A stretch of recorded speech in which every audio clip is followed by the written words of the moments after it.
Hello, lùm cô cái chi chàng phụng dòng mày đây được lần video clip rem clay đê rồi nay sẽ kiên sẵn cam pha cái đây làm clay blue cọ clay rem chính là clay blue do làm gấp ruồi lưu clay blue rồi do làm gấp ruồi tập năng rồi ca thao chí ố tập năng rồi ca lọ thao blue đà luôn như đà được từng một mấy được một tí lưu reverse clay đê sân skin mục đích trong campa này. Xin chào anh chị em nhé. Rồi rất vui một lần nữa được gặp anh chị em ở video ngày hôm nay. Hôm nay thì skin lại tiếp tục chia sẻ với anh chị em một chủ đề. Ở video trước thì skin nghĩ là skin cũng đã chia sẻ rồi nhưng mà nó chưa đầy đủ, được chưa? Ở video này thì Sakin sẽ tiếp tục nối thêm ở phần video trước. Rồi với chủ đề của ngày hôm nay là những câu giao tiếp thường ngày. Ok rồi, ok, chúng ta sẽ bắt đầu vô vào bài học nhé. Đầu tiên thì chúng ta sẽ vô vào phần từ vựng. Ta lâu rồi mất làm vào lúc ấy. Đây hóa có nghĩa là ăn nè, hóa là ăn, hóa esay có nghĩa là ăn cơm nha. Hóa là ăn, hóa esay là ăn cơm nha, nhớ là hóa là ăn, hóa esay là ăn cơm, được chưa? Ok, very good. Hai từ này thì rất là dễ, biết được rất là nhiều anh chị em đã đọc được rồi, được chưa? Rồi bưng này, mà có mặt trăng này ở trên này thì đọc là giống như tiếng Việt có chữ mà có dấu nặng nó đọc hơi nặng ngờ ân bờ ân bưng. B mà có gạch này là bờ nhé. Bưng là ăn, bưng là ăn. Bưng cũng là ăn nha, hóa cũng là ăn. Nhưng mà ở đây thì các bạn khi mà nói là hóa say thì mình không nên dùng là bưng say được. Họa say thì mình không thể dùng là bưng say được nha. Mặc dù nó bưng với họa là nó cùng một nghĩa là ăn, nhưng chúng ta không thể dùng trong ăn cơm mà nói từ bưng say nhé. Bưng say là sai thì người ta sẽ cười mình đó nha. Rồi mình phải nói là họa say. Bưng thì mình lại dùng với từ như là ăn trái cây, bưng vó. Bưng tay là ăn chuối. Bưng giam là bưng giam. Trong khi mà mình đang ăn cơm đó, mình nói là bưng giam thì được, nhưng mình không thể nói là bưng xay nhé. Bưng giam có nghĩa là ăn đồ ăn đi, hoặc là ăn canh đi, được chưa?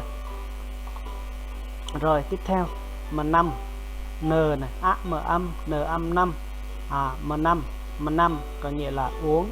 M năm là uống, được chưa? M năm là uống, chẳng hạn như năm e năm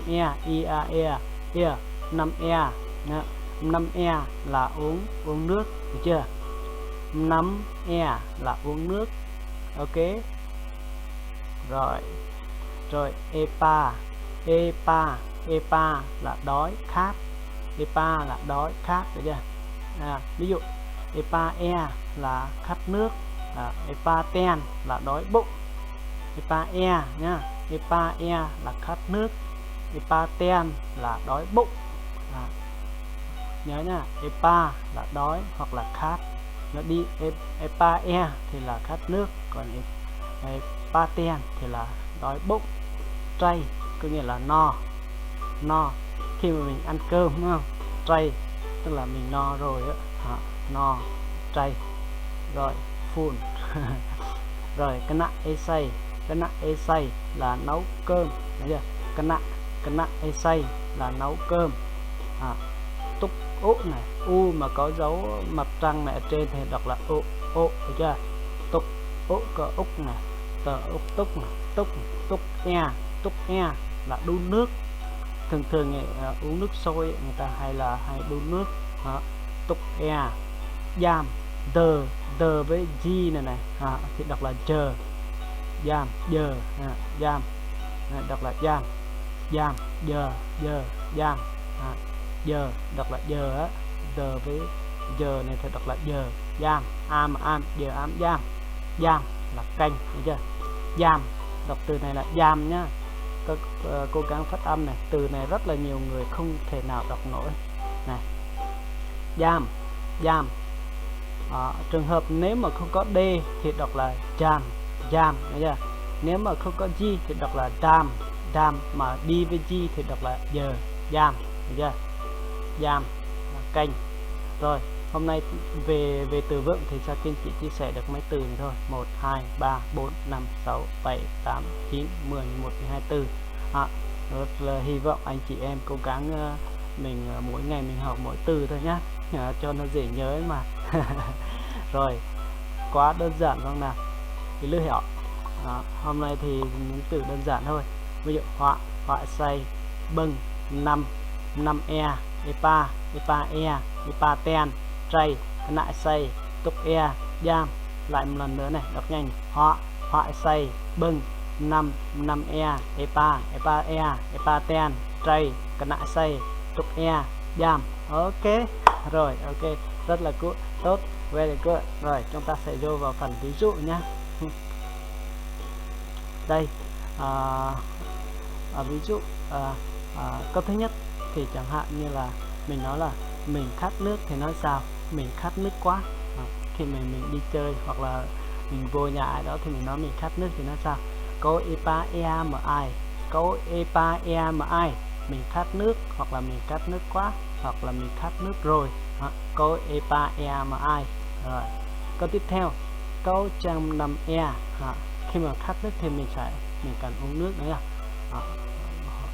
Câu trăm năm e. Câu trang năm e. Câu trang năm e. Mình muốn uống nước hoặc là mình cần uống nước. Đó. Rồi, khi mà mình lên nhà ai đó, mình chưa quen người ta, được chưa? Mình chưa quen người ta, mình là người lạ nước lạ cái chẳng hạn, mình là khách qua đường đó, mình phải xin nước người ta thì mình nói sao? Là mình phải dùng từ này: pap nhai break câu sạc chok eda. Pap nhai break câu sạc chok eda. Làm ơn cho mình xin một ly nước. Làm ơn cho mình xin một ly nước. Pap nhai break câu sạc chok eda. Ok. Rồi, mình đói bụng.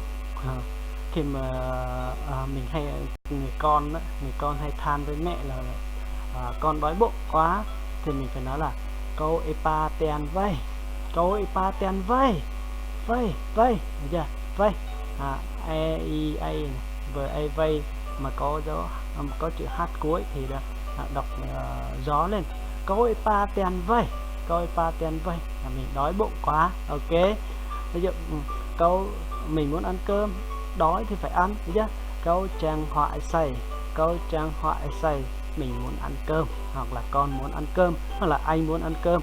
Cái từ câu này có thể dùng chung cho, giống như tiếng Anh dùng từ I á, từ I có nghĩa là tôi, me, I. Trong tiếng Anh đây là có từ câu có nghĩa là gì?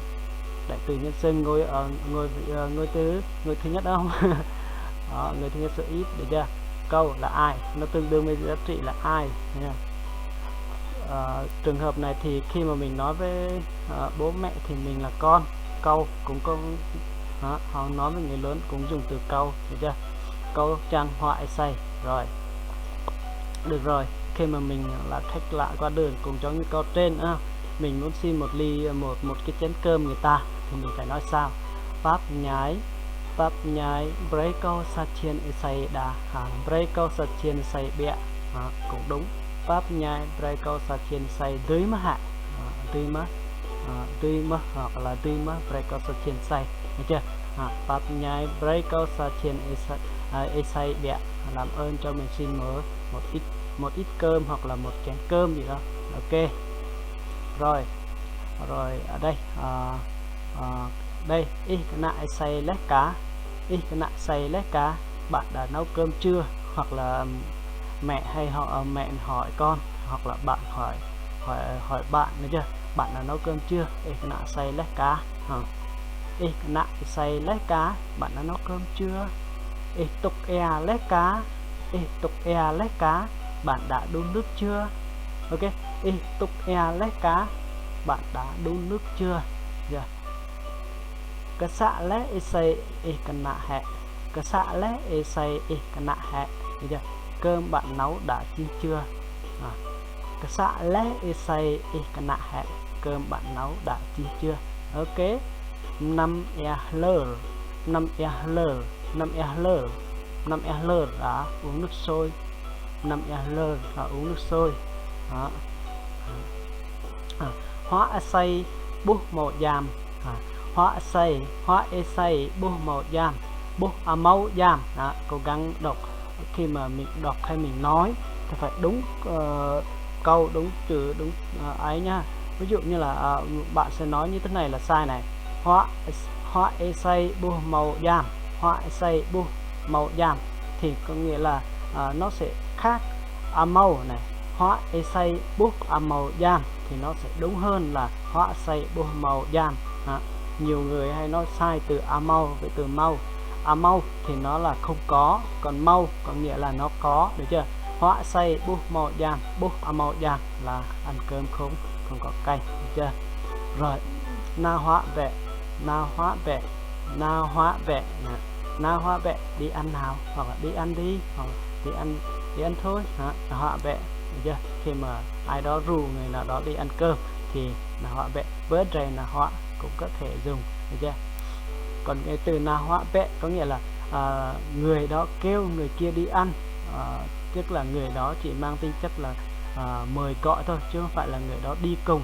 Còn nếu mà mình cùng đi cùng, ví dụ như là mình rủ bạn với mình cùng đi ăn thì bạn với đây na hóa, với đây na hóa, với đây na hóa thì mình nên dùng từ đó nhá. Rồi, y họa lé cá, y họa lé cá, bạn đã ăn cơm chưa? Y họa lé cá. Từ này thì mình dùng đầu tiên, đúng không? Khi mà bạn qua nhà chơi hoặc là gì đó thì mình phải hỏi là bạn đã ăn cơm chưa?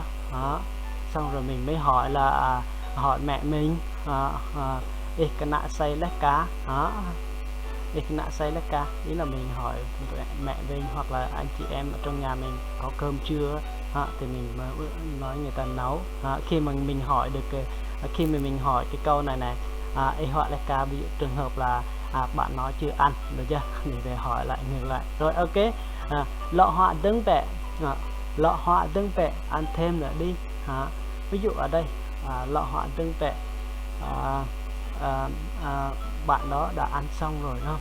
Thì mình nên nói là ý là bạn ấy đã ăn rồi, bạn ấy nói là bạn ăn no rồi á, thì mình nên nói là lọ họa tương vẹ, rồi mình kêu ăn thêm nữa không, hoặc là ở đây là ăn thêm nữa nhé, thì mình cũng nên dùng. Ví dụ như là bạn đó qua nhà mình ăn nhưng mà ăn ít thì mình cũng nên dùng là từ là họa tương vẹ, lọ họa tương vẹ, ăn thêm nữa đi, hoặc là ăn thêm nữa nhá.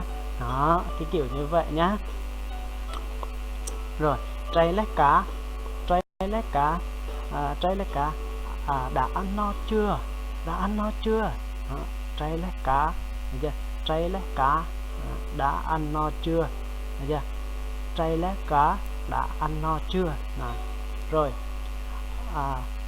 gia họa bịa thịt, gia họa bịa thịt, gia họa bịa thịt, sao ăn ít thế? Khi mà bạn qua nhà mà ăn có chén thì mình nên dùng là gia họa bịa thịt, sao ăn ít thế? Rồi, Skin nghĩ là những bài chia sẻ hôm nay của Skin rất là ngắn, rất là bổ ích. Hy vọng sẽ giúp được một số từ vựng cho anh chị em, được chưa? Mình là chắc cái chi chàng thuận dòng tay được làm video này. Rồi này Skin cảm phát biết đứt cần đây chẳng đây lọ dạ biết lần vì header lại để đây đầm vợ đó họ.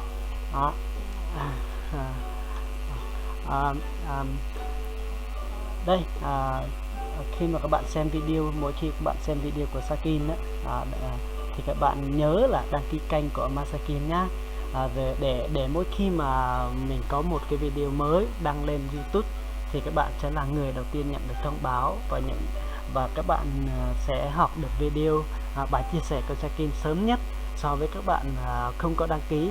Rồi, cảm ơn các bạn. Tại sao? Tại vì đăng ký kênh, like và chia sẻ thì nó là miễn phí, phải không nào?